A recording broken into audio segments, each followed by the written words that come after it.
Hello.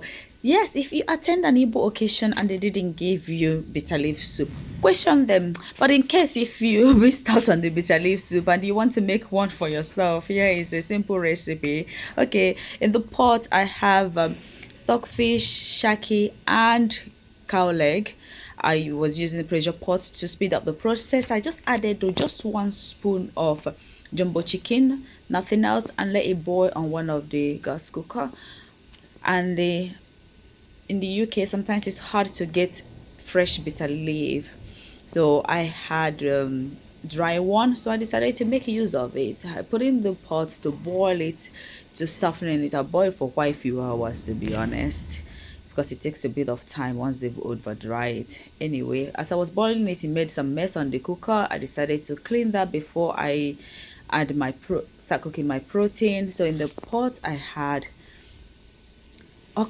oxtail, goat meat, and chicken. Yeah, some people say, why put cooking with chicken, my dear?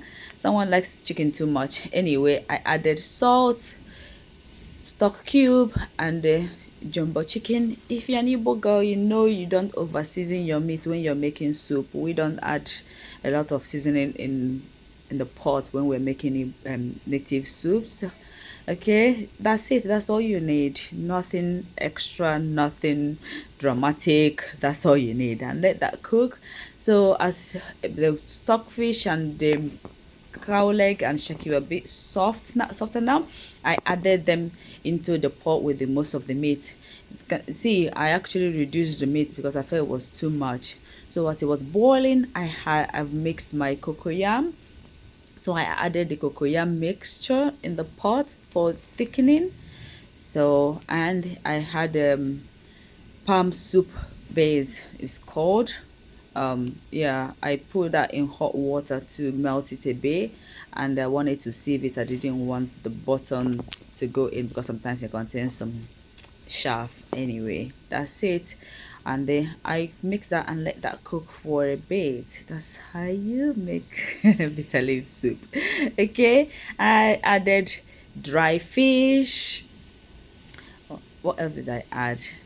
I added dry fish, and then in my blender I blended crayfish and scotch bonnet. Okay, if you don't like your food too spicy or hot, you can skip the scotch bonnet, and you cannot make bitter leaf soup without ogiri. The smell, oh well, that's a different story.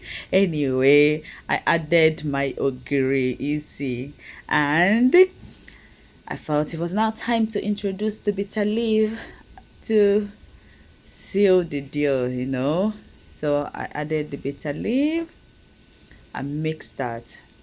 Okay, let that cook, and that's our soup almost ready. Okay, turned it. Oh, look at that.